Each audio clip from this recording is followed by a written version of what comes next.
semalam sudah bulat. Sudah bulat memilih John Hartman dengan segala pertimbangan tentunya.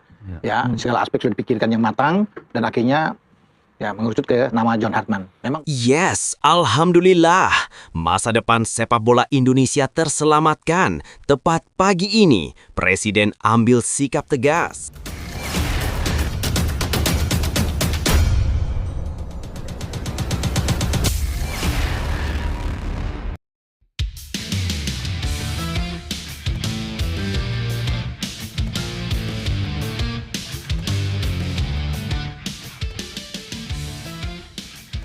Yes, alhamdulillah. Masa depan sepak bola Indonesia terselamatkan. Tepat pagi ini, Presiden ambil sikap tegas. Kegagalan timnas Indonesia di SEA Games, dipecatnya Sintayong, mundurnya manajer timnas Indonesia Sumarji, dipecatnya Indra Safri dari timnas U23, serta kabar keuangan PSSI yang mulai habis akibat harus menanggung kompensasi 3 pelatih sekaligus, bikin Presiden ambil keputusan tegas. PSSI diminta datangkan Sintayong lagi. Keputusan PSSI lepas Sintayong kian menuai kritik tajam dari publik sepak bola tanah air. Kalau sudah begini, siapa orang yang paling bertanggung jawab? Ketua Umum PSSI cuci tangan, para exco bilang takdir Tuhan, seolah-olah tidak ada yang mau disalahkan. Di luar dugaan, nama John Hartman justru paling santer untuk latih timnas Indonesia senior. Apakah ini keputusan tepat? Mari kita bahas, teman-teman. Tapi, Mimin minta tolong tonton video ini sampai selesai agar tidak ada kesalahpahaman yang terjadi. Dan tak bosan-bosan juga, tolong like dan share video ini ke media sosial kalian agar semua orang tahu apa yang sedang terjadi.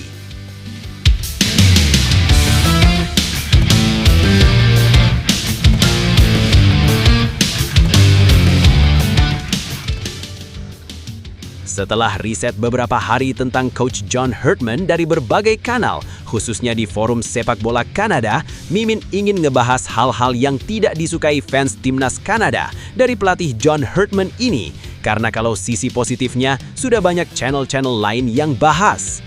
Disclaimer terlebih dahulu, ini bukan hate atau benci ya, tapi ini rangkuman kritik netizen Kanada sendiri yang mungkin bisa jadi gambaran kalau nantinya John Hartman ini jadi ngelatih timnas Indonesia.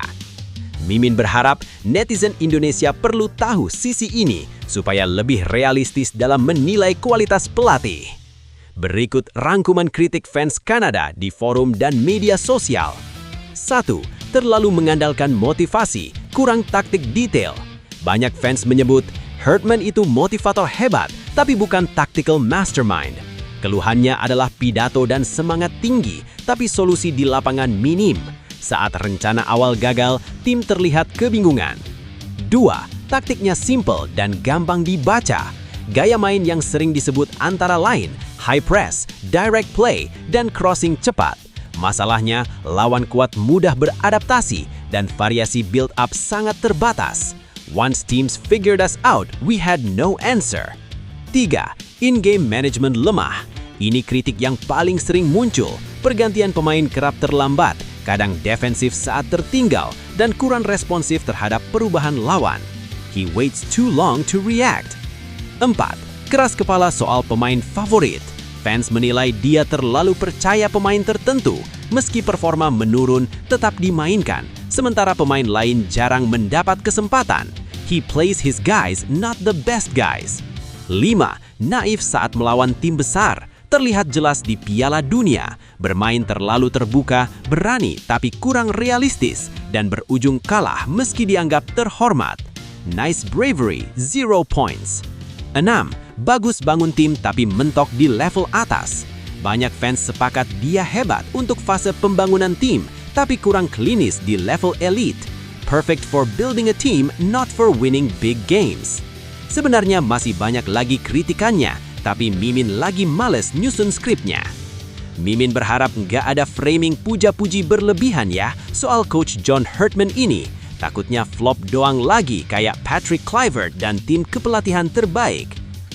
Nah, sebelum lanjut mendengar berita ini, untuk para netizen, keluarkan satu kalimat pamungkas untuk menanggapi kabar ini. Ayo teman, berikan tanggapan kalian di kolom komentar. Bravo Timnas Indonesia, bravo PSSI. Ayo Garuda, buktikan bahwa level kita sudah dunia. Buktikan bahwa kita adalah raksasa Asia. Di sisi lain, jangan lupa juga satu kalimat khusus untuk Erick Thohir CS yang sedang berusaha keras memajukan sepak bola Indonesia. Silahkan tulis di kolom komentar. Ayo terbang tinggi Garuda. Mari kita lanjut teman-teman. Seperti kita ketahui sebelumnya, rumor penunjukan John Herdman sebagai pelatih baru Timnas Indonesia mendadak ramai diperbincangkan publik sepak bola nasional.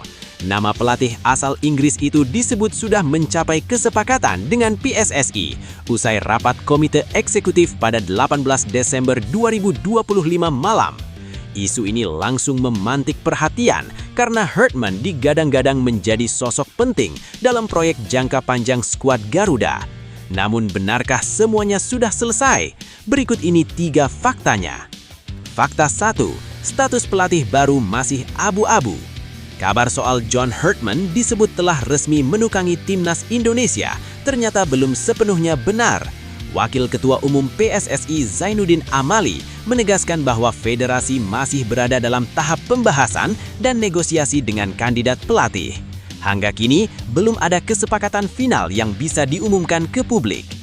Zainuddin menjelaskan bahwa proses penunjukan pelatih kepala Timnas Indonesia tidak bisa dilakukan secara tergesa-gesa. Menurutnya, ada banyak aspek yang harus disepakati kedua belah pihak sebelum kontrak diteken. Ia pun memastikan bahwa keputusan akhir baru akan diumumkan setelah seluruh proses rampung dan disetujui bersama.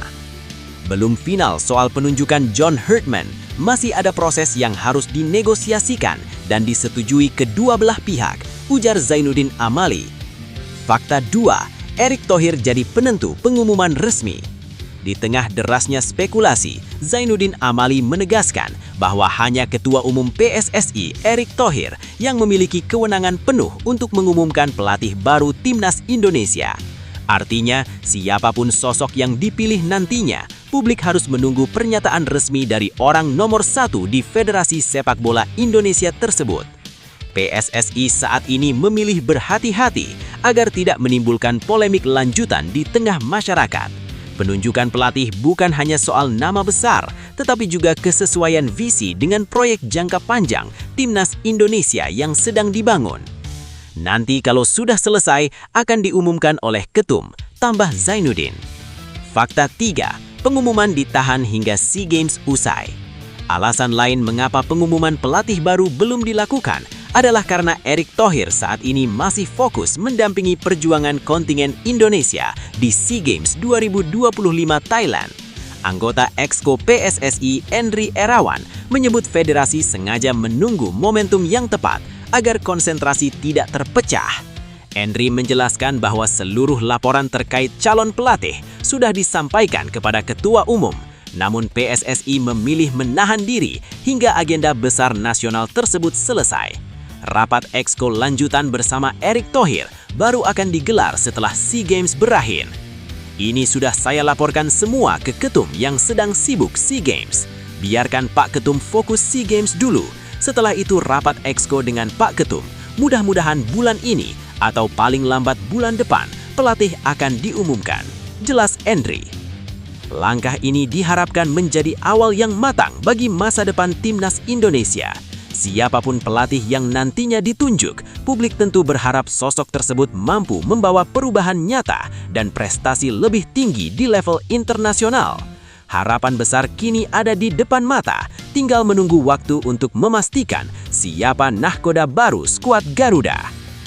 Lebih lanjut, situasi ini menunjukkan bahwa PSSI sedang berada di persimpangan penting antara tuntutan publik yang menginginkan kepastian cepat dan kebutuhan federasi untuk mengambil keputusan yang matang.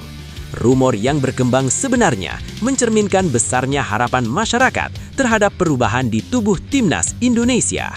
Nama besar seperti John Herdman memicu optimisme sekaligus ekspektasi tinggi, sehingga wajar jika setiap sinyal kecil langsung disorot dan dibesar-besarkan.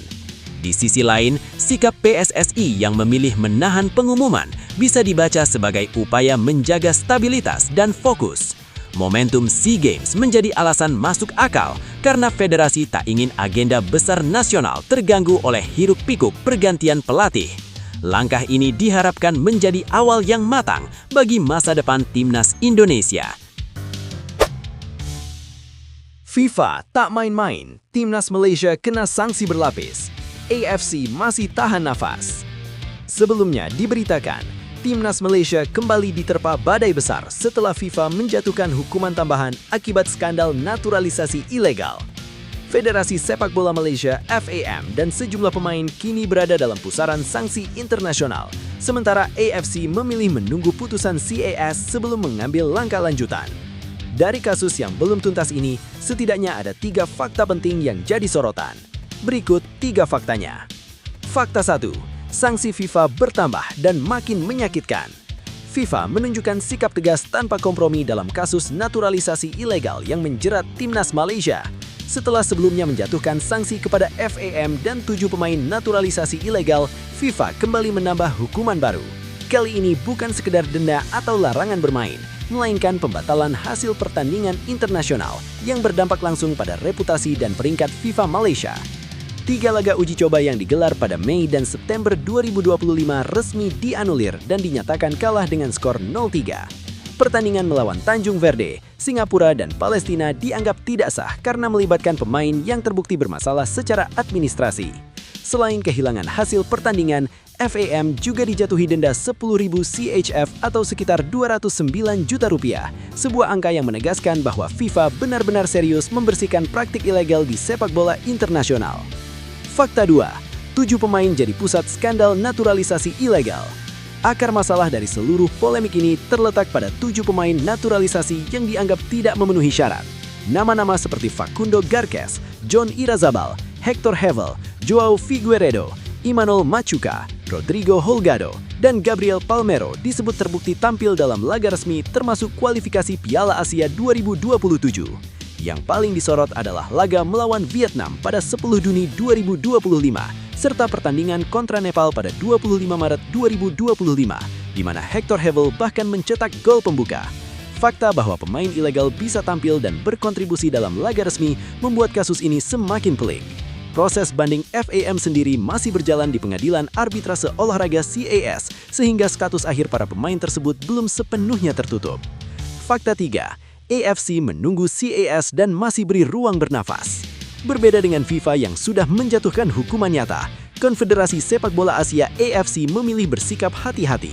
Meski ada indikasi pelanggaran dalam laga di bawah naungan AFC, lembaga tersebut belum menjatuhkan sanksi tambahan kepada FAM dan Timnas Malaysia. Sekretaris Jenderal AFC Datuk Seri Winstor Paul John menegaskan bahwa pihaknya masih menunggu keputusan CAS sebelum bertindak lebih jauh. Ia menyampaikan bahwa untuk saat ini, AFC menunggu keputusan CAS terlebih dahulu, dan keputusan ini baru saja dikeluarkan oleh FIFA sehingga perlu diperiksa lebih lanjut. Pernyataan ini menegaskan bahwa nasib timnas Malaysia masih bergantung pada putusan hukum internasional yang ditargetkan rampung paling lambat 31 Maret 2026. Di tengah ketidakpastian ini, timnas Malaysia berada di persimpangan jalan. Satu sisi, hukuman FIFA sudah nyata dan mencoreng prestasi di lapangan. Di sisi lain, AFC masih membuka pintu kesempatan sambil menunggu kejelasan hukum.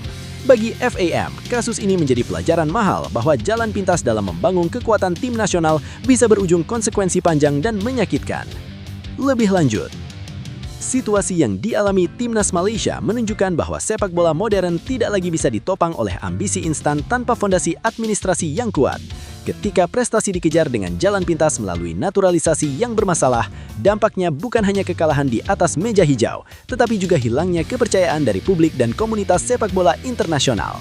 Hukuman berlapis dari FIFA menjadi sinyal keras bahwa tata kelola kini sama pentingnya dengan kualitas permainan di lapangan. Sikap AFC yang masih menunggu CAS di satu sisi memberi ruang bernafas bagi FAM, namun di sisi lain justru memperpanjang ketidakpastian. Kondisi ini membuat timnas Malaysia seolah bermain dalam bayang-bayang sanksi setiap kali turun ke lapangan. Fokus tim bisa terpecah antara persiapan teknis dan kekhawatiran terhadap keputusan hukum yang sewaktu-waktu bisa mengubah segalanya. Dalam jangka panjang, situasi seperti ini berpotensi mengganggu regenerasi pemain dan stabilitas program tim nasional. Kasus ini juga menjadi cermin bagi federasi lain di kawasan Asia Tenggara bahwa profesionalisme tidak bisa ditawar. Naturalisasi bukan masalah selama dijalankan sesuai aturan.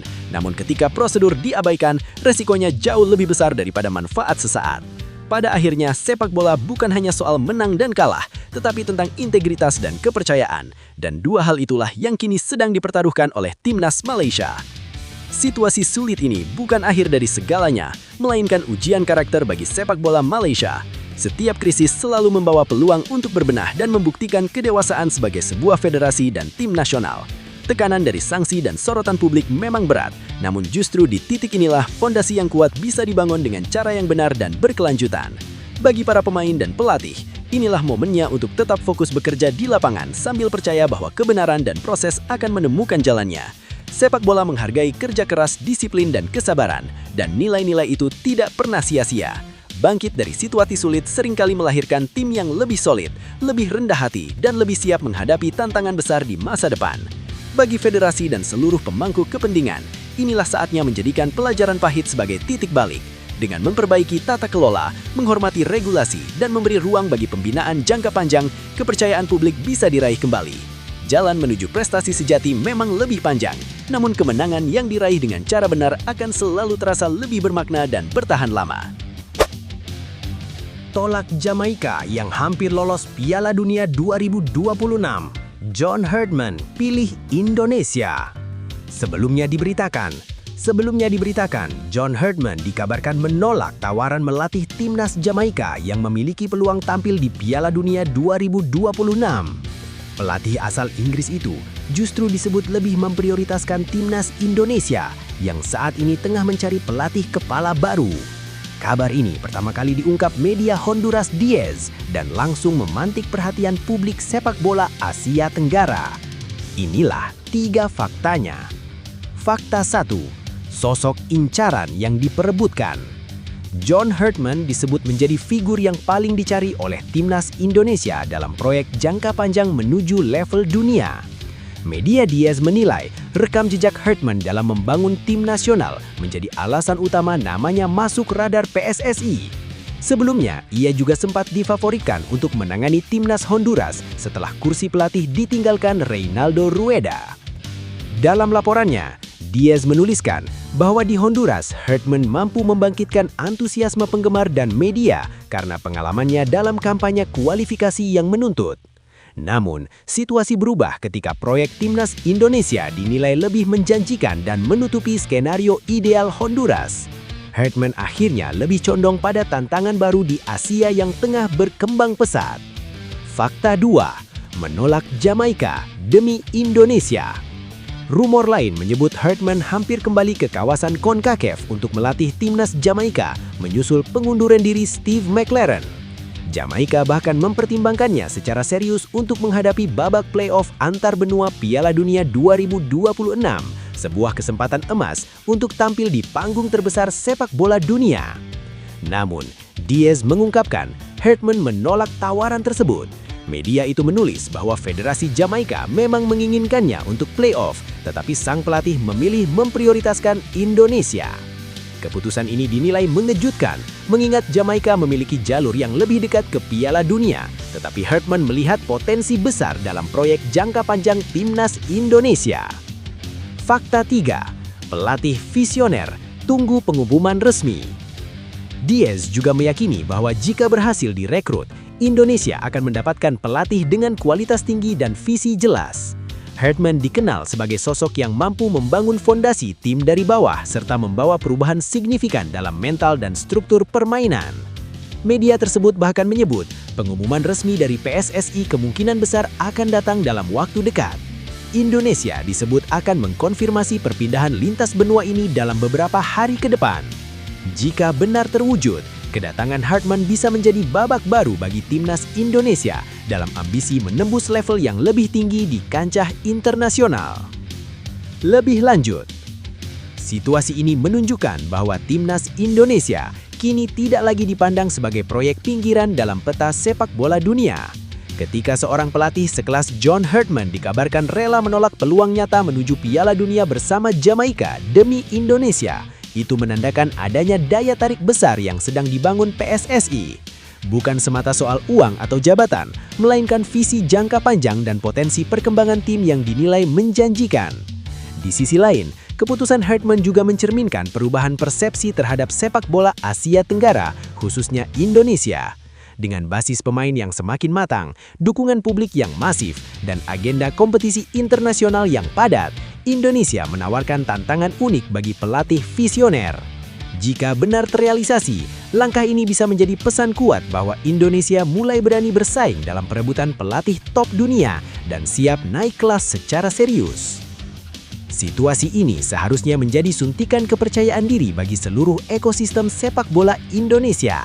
Ketika dunia mulai melirik dan menghargai proses yang sedang dibangun, itu artinya kerja keras tidak pernah sia-sia. Perjalanan menuju level tertinggi memang tidak instan, tetapi setiap langkah berani selalu membuka pintu peluang yang lebih besar. Bagi para pemain, pelatih, dan pendukung, inilah saatnya bersatu, menjaga semangat dan keyakinan. Teruslah berpercaya bahwa mimpi besar bisa dicapai dengan disiplin, konsistensi, dan keberanian mengambil tantangan. Jika arah sudah benar, maka hasil hanya tinggal menunggu waktu. Indonesia punya potensi, dan sekarang saatnya membuktikannya. Hasil rapat Exco PSSI, sah, John Herdman ditunjuk jadi pelatih Timnas Indonesia. Teka-teki siapa pelatih Timnas Indonesia akhirnya menemui titik terang setelah rapat penting jajaran elit PSSI digelar secara tertutup di Jakarta. Nama John Herdman, pelatih asal Inggris yang pernah membawa Kanada ke panggung Piala Dunia, muncul sebagai sosok terpilih untuk menggantikan Patrick Kluivert. Keputusan ini lahir dari dinamika panjang seleksi pelatih yang sempat diselimuti kerahasiaan dan saling respek antar kandidat. Berikut ini 3 faktanya. Fakta 1. Keputusan Exco lebih cepat dari jadwal. Rapat Exco PSSI sejatinya direncanakan berlangsung setelah SEA Games 2025 rampung. Alasannya sederhana, Ketua Umum PSSI Erick Thohir masih bertugas mengawal kontingen Indonesia di Thailand. Namun, situasi berkembang lebih cepat dari rencana. Rapat Exco justru digelar pada 17-18 Desember 2025 di Jakarta. Wakil Ketua Umum PSSI Zainuddin Amali mengungkapkan bahwa forum tersebut berjalan dengan quorum terpenuhi dan sah secara organisasi. Dalam rapat itu, mayoritas anggota Exco sepakat menunjuk John Herdman sebagai pelatih Timnas Indonesia. Amali menegaskan, rapat Exco sudah sah dan memenuhi ketentuan yang berlaku, meski tidak membeberkan siapa saja anggota Exco yang mendukung pelatih asal Inggris tersebut. Fakta 2. Herdman unggul di tengah 2 nama besar.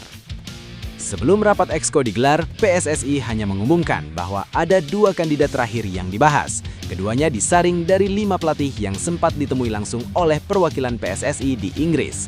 Identitas kedua kandidat itu sengaja dirahasiakan sebagai bentuk saling menghormati profesionalisme.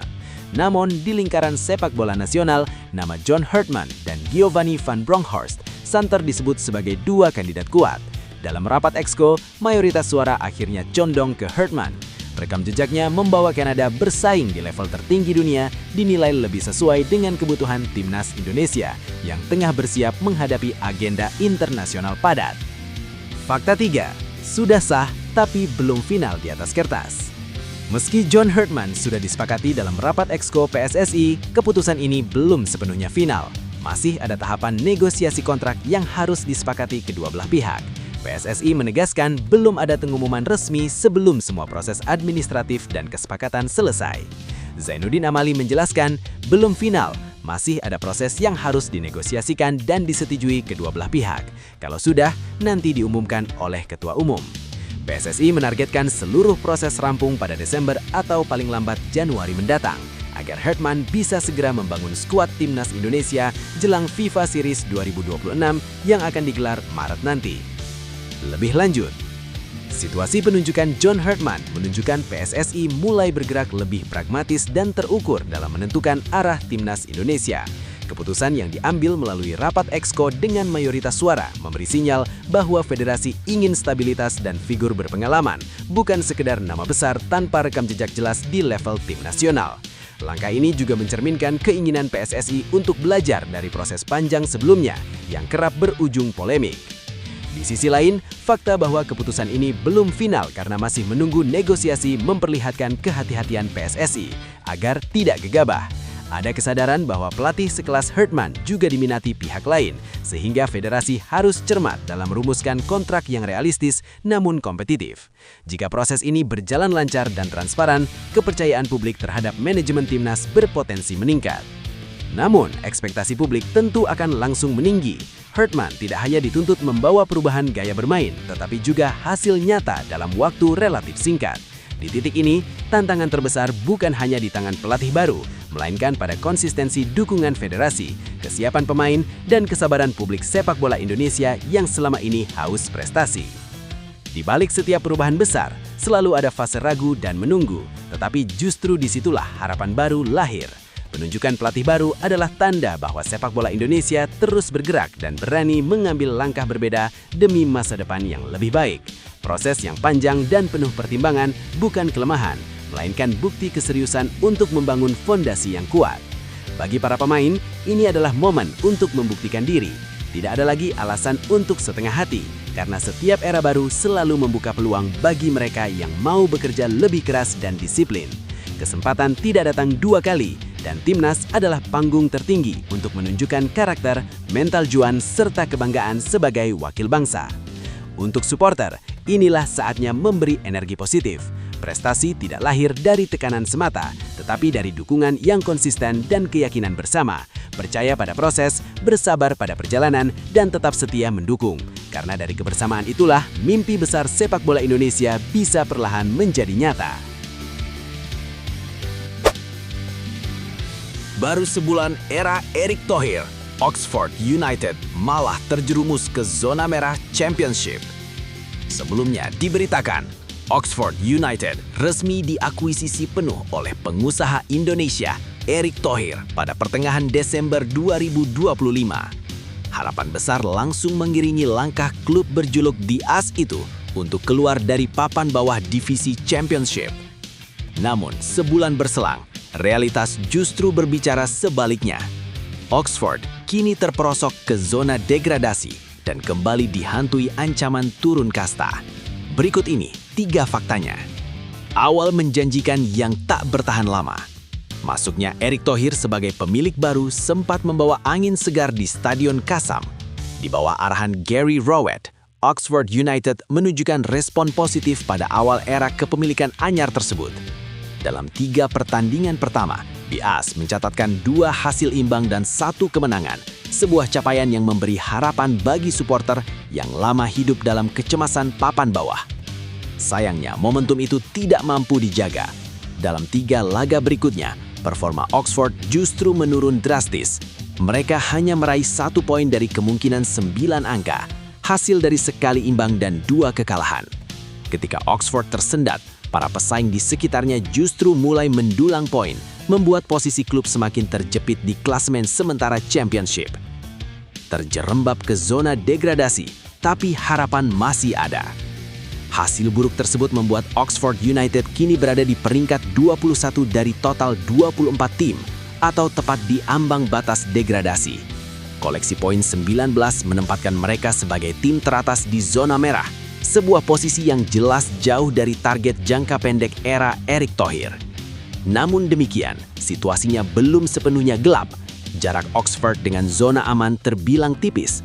Portsmouth yang berada 1 tingkat di atas garis degradasi baru mengoleksi 20 poin. Selisih 1 angka itu membuat peluang untuk keluar dari tekanan masih terbuka lebar. Asalkan Oxford mampu segera menemukan kembali konsistensi yang sempat muncul di awal kepemilikan baru. Oleh Romeni comeback, Oxford bangun mental bertarung. Kabar baik datang dari dalam skuad. Penyerang timnas Indonesia Oleh Romeni telah pulih sepenuhnya dari cedera ankle yang dialaminya di Piala Presiden 2025. Pemain berusia 25 tahun itu bahkan sudah menjalani starter pertamanya musim ini saat menghadapi Preston North End. Kini, Romeni tengah memburu gol perdana di Championship setelah tampil dalam 6 pertandingan. Di sisi lain, mental bertarung juga terus ditekankan di ruang ganti.